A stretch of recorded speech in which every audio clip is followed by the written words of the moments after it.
اب مچھلی بول کیوں نہیں سکتی؟ پرندوں کی آواز سنی، جانوروں کی آواز سنی، انسانوں کی آواز سنی، کبھی مچھلی کی آواز نہیں سنی۔ مچھلی کیوں نہیں بول سکتی؟ اس پر بھی کتابوں میں مکاشفۃ القلوب میں امام غزالی علیہ رحمۃ اللہ الوالی لکھتے ہیں کہ اللہ نے تمام جانوروں کو زبان سے مشرف فرمایا مگر مچھلی کو محروم کیا۔ اس کا سبب یہ ہے کہ جب حضرت آدم علیہ نبینا علیہ الصلوۃ والسلام کو سجدہ کرنے سے انکار کی وجہ سے جب شیطان لعین کو اس کی شکل بگاڑ کر زمین پر پھینک دیا گیا، اس نے سمندر کا رخ کیا، اسے سب سے پہلے مچھلی نظر آئی۔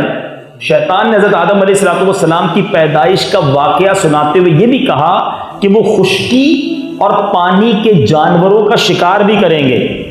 مچھلی نے تمام دریائی جانوروں میں یہ بات پھیلا دی کہ دیکھو حضرت آدم آنے والے ہیں اور یہ آ کر مچھلی کا سمندری جانوروں کا شکار کریں گے۔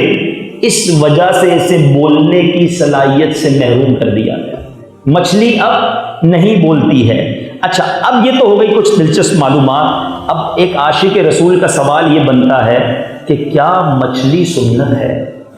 پیارے آقا علیہ الصلوۃ والسلام نے کبھی مچھلی کھائی؟ آؤ ایک ایمان افروز واقعہ بیان کے اختتام میں سناتا ہوں۔ کیا شاندار واقعہ، تاریخ اسلام کا ایک بہت خوبصورت واقعہ۔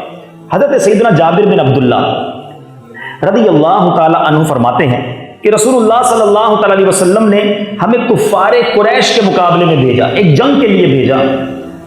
حضرت سیدنا ابو عبیدہ رضی اللہ تعالیٰ عنہ کو ہمارا سپہ سالار بنایا اور ہمیں کھجوروں کی ایک بوری بطور زاد راہ عنایت کی۔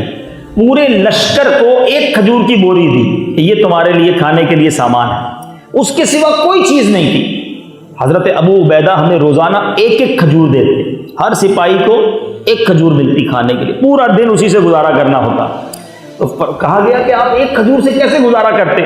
تو کہتا ہم پورے دن، صحابی کہتے ہیں پورے دن بچوں کی طرح اسی کھجور کو چوستے رہتے، کھاتے نہیں تھے، اوپر سے پانی پیتے تاکہ پورا دن گزر جائے اور وہ اس روز رات تک ہمیں کافی ہو جاتی۔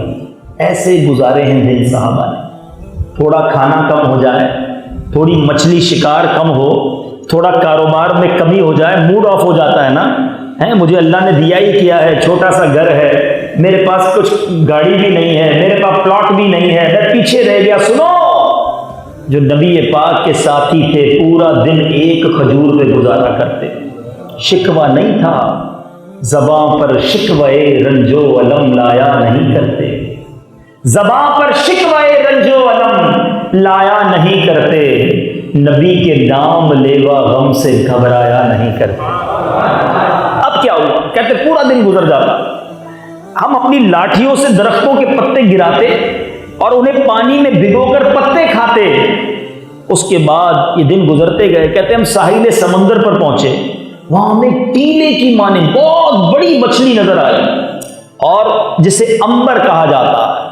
حضرت سیدنا ابو عبیدہ فرماتے ہیں کہ اب یہ جب مچھلی کھانے لگے تو ہمیں ایک مہینے تک ہم سب نے اس مچھلی پر گزارا کیا۔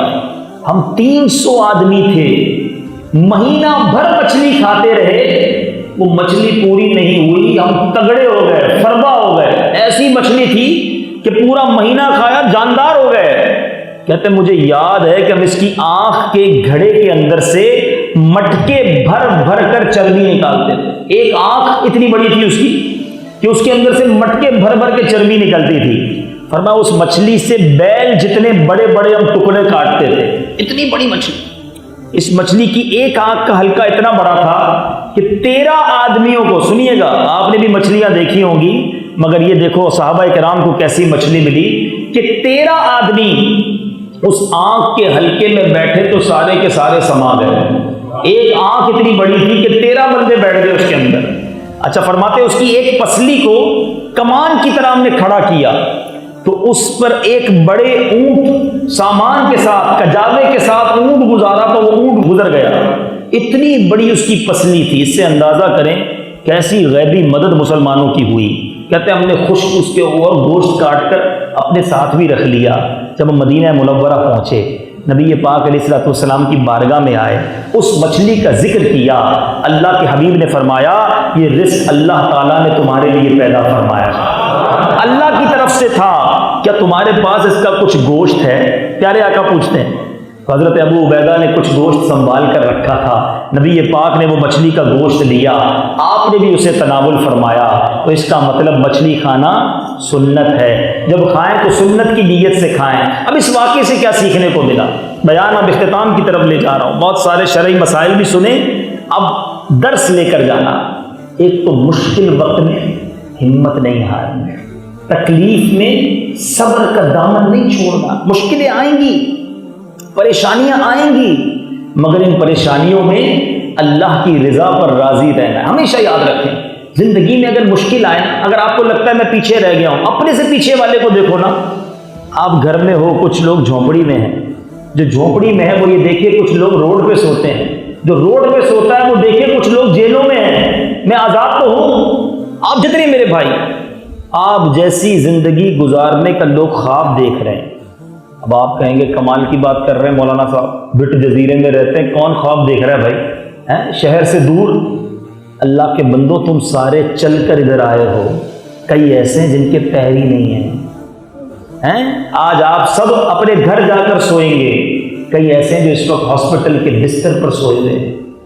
آج دوپہر کا کھانا ہاتھ سے کھایا تھا، کئی ایسے ہیں جن کو نالیوں سے خوراک دی جا رہی ہے۔ کھاتے ہیں تو نکالنے کے لیے بیگ لگائے گئے ہیں، نالیاں لگائی گئی ہیں، استنجا نہیں کر سکتے۔ اللہ نے کیسا نوازا ہے ہمیں، سوچو۔ کبھی بھی اس بات پر دل چھوٹا نہ کرو، ہم سے زیادہ پریشان ہیں لوگ۔ اگر آپ نے زندگی پرسکون گزارنی ہے نا، اپنے سے کم تر لوگوں کو دیکھیں، نیکیوں میں اپنے سے آگے لوگوں کو دیکھیں۔ ہم الٹا کرتے ہیں، ہم نیکیوں میں اپنے سے پیچھے والوں کو دیکھتے ہیں، مال میں اپنے سے آگے والے کو دیکھتے ہیں۔ او ہو، اتنا بڑا پلاٹ ہے، اتنی گاڑیاں، اتنا بینک بیلنس، پریشان ہی رہتے ہیں۔ کبھی سکون چاہیے تو اپنے سے پیچھے والوں کو دیکھ کر اللہ کا شکر ادا کرنا سیکھو، اور نیکیوں میں اپنے سے آگے دیکھو کہ یار ماشاءاللہ 30 دن کا مدنی قافلہ، میں 12 ماہ کا سفر کروں گا، میں مزید قرآن پڑھوں گا، میں مزید دین کا کام کروں گا۔ اس طرح سوچیے۔ اور دوسری بات سیکھنے کو یہ ملی کہ میرے بیچ اسلامی بھائیوں، صحابہ کرام علیہ الرضوان نے کیسے کیسے سفر کیے۔ یہ نہ سوچا کہ واپس کب آئیں گے، زندگی کیسے گزرے گی۔ صحابہ کرام علیہ الرضوان جان دینے کے لیے تیار رہتے تھے، مگر آج ہم علم دین سیکھنے کے لیے گھر سے نکلنے کے لیے تیار نہیں۔ کتنی بار مبلغین دعوت اسلامی نے ہمیں کہا ہوگا مدنی قافلے میں سفر کریں، 7 دن کا نماز کورس ہے وہ کر لیجئے، ارے جناب تھوڑا سا وقت دے کر قرآن پڑھ لیجئے، تھوڑا ٹائم دے کر آپ علم دین سیکھ لیجئے۔ مگر آج کتنے لوگ ہیں جن کو قرآن پڑھنا آتا ہے؟ میں آپ سے پوچھتا ہوں، آپ کو مچھلی پکڑنا آتی ہے، جال ڈالنا آتا ہے، مچھلی بیچنا آتی ہے، مچھلی کی قسمیں پتہ ہیں، دور سے پتہ چل جاتا ہے کہ آج سمندر کی کیا کیفیت ہے، اتنے تجربے ہیں آپ کو، مگر قرآن کیسے پڑھا جاتا ہے، اس کو پڑھنے کا ٹائم نہیں۔ مجھے بتائیے، میں ہاتھ نہیں اٹھواؤں گا، اتنی سفید داڑھیوں والے، سفید بالوں والے بھی میرے بھائی بیٹھے ہیں، کس کو قرآن تلفظ کے ساتھ پڑھنا آتا ہے؟ اپنے آپ سے پوچھیں۔